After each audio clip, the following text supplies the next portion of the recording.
ഇപ്പോന്ന് പറഞ്ഞിട്ടുണ്ടെങ്കിൽ നമുക്ക് ഏത് സമയത്ത് വേണമെങ്കിൽ എന്തൊക്കെ ചെയ്യണം നമുക്ക് ഓടി ഇറങ്ങി നടക്കാം. പക്ഷെ ആ ഒരു സമയം എന്ന് പറഞ്ഞിട്ടുണ്ടെങ്കിൽ ഞാൻ കൂടുതൽ എൻ്റെ പ്രിയോറിറ്റി ജസ്റ്റ് ഒന്ന് മാറും.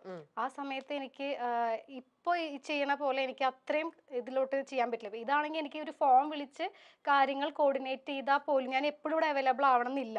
എനിക്കിപ്പോൾ ഒരു ഫോൺ വിളിച്ച് കാര്യങ്ങൾ കോർഡിനേറ്റ് ചെയ്യാൻ പറ്റുന്ന ഒരു സാഹചര്യം വേണം കല്യാണത്തിന് മുന്നേ എന്ന് എനിക്കൊരു ആഗ്രഹം ഉണ്ടായിരുന്നു. വെൽ പ്ലാൻഡ് ആണല്ലോ, കാര്യങ്ങളെല്ലാം വളരെ സെറ്റ് ചെയ്ത് എല്ലാം സെറ്റ് ആക്കി വെച്ചിട്ടുണ്ട് ബുട്ടീക്കിന്റെ കാര്യത്തിൽ.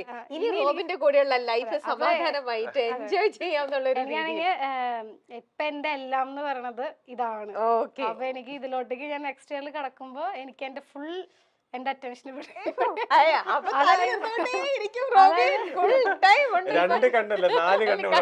പക്ഷെ അതിന്റെ അർത്ഥം ബിസിനസ്സിന് ഒന്നും അല്ലാന്നല്ല. കാരണം എന്റെ ഇത്രയും കിടന്ന വർഷം മൊത്തം ഒരു ലാസ്റ്റ് 10 years മൊത്തം ഞാൻ ഈ ഒരു ഫീൽഡില് ഈ ഒരു ഇതിലാണ് ഫുൾ ഫോക്കസ് ചെയ്തിരുന്നത്.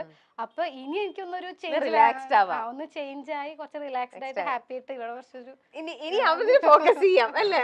ഇപ്പോഴാണെങ്കിൽ അതും ഇതും കൂടെ ഒരുമിച്ച് തന്നെ കൊണ്ടുപോയത്. പക്ഷെ ഇനി കുറച്ചുകൂടി കൂടുതൽ ഇതായിരിക്കും. അതെ, റോബിൻ ശ്രദ്ധിച്ചോ, ഇത്ര നാളും ഉള്ളതിനെക്കാട്ടിലും മാരുതിയുടെ വേറൊരു ഫേസ് ഇനി കൂടെ കാണുന്നാണ് പറഞ്ഞു തന്നത്.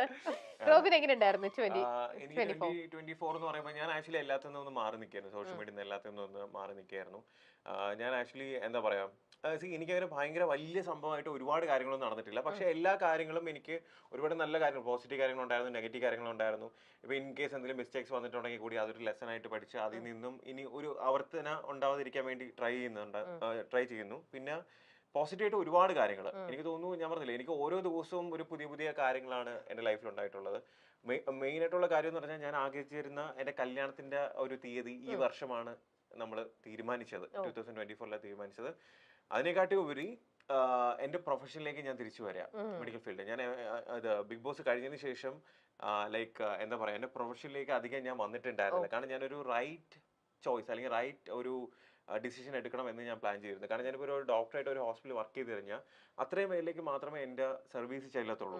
ഓക്കെ, അപ്പം ഞാൻ വിചാരിച്ചിരുന്ന എന്നെ ഇഷ്ടപ്പെടുന്ന ഒരുപാട് പേരുണ്ട്. അപ്പൊ അവർക്ക് എല്ലാവർക്കും വേണ്ടി എന്തെങ്കിലും കാര്യം ഞാൻ ചെയ്യണമല്ലോ എന്ന് എനിക്കൊരു ആഗ്രഹം ഉണ്ടായിരുന്നു. അങ്ങനെ കഴിഞ്ഞ് ഞാനിപ്പോൾ ഓൾറെഡി ഒരു വീഡിയോ ഇട്ടായിരുന്നു എൻ്റെ സോഷ്യൽ മീഡിയയിൽ. സോ ഞാനൊരു international medical health care and wellness കമ്പനിയുടെ ബ്രാൻഡ് അംബാസഡർ ആയിട്ട് സൈൻ ചെയ്ത് കഴിഞ്ഞു. അപ്പം അതെന്ന് പറയുന്നത് എന്നെ ഇഷ്ടപ്പെടുന്ന, എന്നെ ഇഷ്ടപ്പെടാത്ത, എന്നെ അറിയാത്ത എല്ലാവർക്കും ഗുണം വരുന്ന ഒരു കാര്യമാണത്. സോ അതിന്റെ അപ്ഡേറ്റ്സ് എല്ലാം ഈ വരുന്ന January 20th ഞാനത് കൊടുക്കുന്നതായിരിക്കും. കാരണം നമ്മളെ ഇഷ്ടപ്പെടുന്നവർക്ക് വേണ്ടി എന്തെങ്കിലും തിരിച്ചു ചെയ്യണം, ഒരു ലാർജ് സ്കെയിൽ സർവീസ് ചെയ്യണം എന്നുള്ള ഒരു ആഗ്രഹം ഉണ്ടായിരുന്നു. അങ്ങനെ ഫൈനലി ഞാൻ തിരിച്ചെന്റെ പ്രൊഫഷനിലേക്ക്, back to my profession. So അതിൽ ഞാൻ എപ്പോഴും പലരും പറയാറുണ്ട് എന്റെ പ്രൊഫഷന് ഞാൻ അധികം കൺസിഡർ ചെയ്യാറില്ല എന്ന്. ആക്ച്വലി സത്യം പറഞ്ഞാൽ എന്റെ പ്രൊഫഷൻ ഞാൻ ഭയങ്കരമായിട്ട് ഇഷ്ടപ്പെട്ട് ആഗ്രഹിച്ചാണ് ഞാൻ എന്ത് ചെയ്ത ആ ഒരു പ്രൊഫഷനിലേക്ക് പോയത്. ഞാനത് സത്യം പറഞ്ഞാൽ ഒരു 8 വർഷം ഞാൻ അതിൽ ജിജോ ഹോസ്പിറ്റൽ, ഞാൻ ജനിച്ച ഹോസ്പിറ്റലിൽ തന്നെ വർക്ക് ചെയ്തപ്പോഴേ നിങ്ങൾക്ക് അറിയാം. ഞാൻ അത്രയും അത് ഇഷ്ടപ്പെട്ടാണ് ഞാൻ അവിടെ വർക്ക് ചെയ്തിരുന്നത്. അപ്പൊ അതിനുശേഷം നമ്മളെപ്പോഴും ഒരു നമ്മുടെ ലൈൻ ഇങ്ങനെ സ്ട്രെയിറ്റ് ആയിട്ടല്ല, ഒരു ഹൈ ആയിട്ട് പോകണമെന്നുണ്ടെങ്കിൽ കുറച്ചൊന്ന് വെയിറ്റ് ചെയ്യുക, അതിനുശേഷം ഒരു പ്രിപ്പറേഷൻ എടുക്കുക, നമ്മൾ റൈറ്റ് ഓപ്പർച്യൂണിറ്റിക്ക് വേണ്ടി വെയിറ്റ് ചെയ്യുക. ഇപ്പൊ എനിക്ക് വേണമെങ്കിൽ ഒരു ഹോസ്പിറ്റൽ എന്ത് ചെയ്യാം, ഏത് ഹോസ്പിറ്റൽ വേണമെങ്കിലും എനിക്ക് ജോയിൻ ചെയ്യാം. അവരെന്നെ പലരും കോൺടാക്ട് ചെയ്തിട്ടുണ്ട്, പലരും എനിക്ക് ജോയിൻ ചെയ്യണമെങ്കിൽ ചെയ്യായിരുന്നു. പക്ഷെ ഞാൻ അതെല്ലാം ഒന്ന് ഹോൾഡ് ചെയ്ത് വെച്ചിരുന്നതെന്ന് വെച്ച് കഴിഞ്ഞാൽ റൈറ്റ് ഒരു ഡിസിഷൻ എടുക്കാൻ വേണ്ടിയായിരുന്നു. അപ്പം അതെനിക്ക് ഭയങ്കര ഹാപ്പിനെസ് വരുന്നത്. അത് എനിക്കറിയാം, എന്നെ ഇഷ്ടപ്പെടുന്ന ഒരുപാട് പേർക്ക് ഞാൻ സ്റ്റെത്തിട്ട് കാണണമെന്നൊരു ആഗ്രഹമുണ്ട്. അപ്പൊ ഇനി വൈകാതെ നമ്മുടെ മെട്രോ പില്ലേഴ്സിലും ഈ പറഞ്ഞ പല സ്ഥലത്തും നമ്മുടെ ഫോട്ടോയൊക്കെ ഇതേപോലെ വരും. ഓൾറെഡി അതൊക്കെ സെറ്റാണ്. പിന്നെ ഈ ഒരു കാര്യം നിങ്ങൾക്ക് എന്താണെന്ന് അറിയത്തില്ല, അതൊരു റെവല്യൂഷൻ ഉണ്ടാക്കുന്ന ഒരു കാര്യമാണ്. കാരണം നമ്മുടെ കമ്പനി ഓൾറെഡി ഒരു 5 years ആയിട്ട് ഇതിന്റെ പിന്നിൽ അതിന്റെ ഒരു ഹാർഡ് വർക്കും അവരുടെ തോട്ട് പ്രോസസ്സും കാര്യങ്ങളെല്ലാം വെച്ച് അവരത് ഇന്ത്യയിൽ ആദ്യമായിട്ട് ഇംപ്ലിമെന്റ് ചെയ്യുന്ന ഒരു കാര്യമാണ്. സോ അതിന്റെ ഫേസ് ഞാനാണ്. ഓക്കെ, സോ അതുവഴി ഞാൻ പറയില്ലേ ഗുണമുണ്ടാവും. മനസ്സിലായി. അപ്പൊ നിങ്ങൾ 25 ഏറ്റവും കൂടുതൽ ഈ 25 നിങ്ങൾ എയിം ചെയ്യുന്നതും ഈ ഒരു പ്രൊജക്റ്റും ഈ ഒരു സംഭവം തന്നെയായിരിക്കും. പിന്നെ രണ്ടാമത് എന്റെ കല്യാണം. അതായത് ജാനുവരിയിൽ പ്രൊഫഷൻ, ഫെബ്രുവരിയിൽ ലൈഫ്, പിന്നെ മാർച്ചിൽ ഇനി എന്തെന്നുള്ളതാണ് നോക്കേണ്ടത്. ഓരോ മന്ത് ഓരോന്ന് നോക്കി സെറ്റ് ചെയ്ത് നോക്കി കഴിഞ്ഞാല് അല്ലേ. എന്തായാലും ഇങ്ങനെ പ്ലാൻ ചെയ്ത പോലത്തെ ബ്യൂട്ടിഫുൾ ആയിട്ടുള്ള ഓരോ കാര്യങ്ങളും നിങ്ങൾ പ്ലാൻ ചെയ്തതിനെക്കാട്ടിലും സൂപ്പർ ആയിട്ട് നടക്കട്ടെ എന്ന് വിഷ് ചെയ്യുന്നു. പിന്നെ ഇത് കാണുന്ന എല്ലാവർക്കും നമ്മുടെ രണ്ടുപേരുടെ കല്യാണത്തിന് വേണ്ടി നിങ്ങൾ എല്ലാവരും രണ്ടുപേരുടെയും പ്രാർത്ഥനയും സ്നേഹവും അനുഗ്രഹവും എപ്പോഴും ഉണ്ടാവണമെന്ന് ഞാൻ ആഗ്രഹിക്കുന്നു. ഞങ്ങളുടെ ജീവിതത്തിലുള്ള കൊച്ചു കൊച്ചു സന്തോഷങ്ങളും കാര്യങ്ങളെല്ലാം ഞങ്ങൾ പറയുന്നത് നിങ്ങൾ നമ്മളെ വീട്ടിലെ ഒരു അംഗം ഉള്ളത് പോലെയാണ്.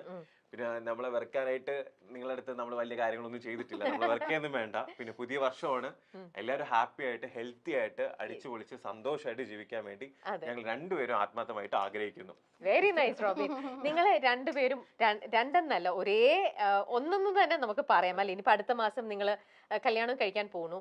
അപ്പോൾ ഈ ഒരു 24-ൽ നിങ്ങൾക്ക് രണ്ടുപേർക്കും കൂടെ ചേർന്ന് നിങ്ങളെ വിഷമിപ്പിച്ച അല്ലെങ്കിൽ നിങ്ങൾക്ക് കുറച്ച് അപ്സെറ്റ് ആക്കുന്ന എന്തെങ്കിലും ഒരു ഇൻസിഡന്റ് ഉണ്ടായിട്ടുണ്ടോ?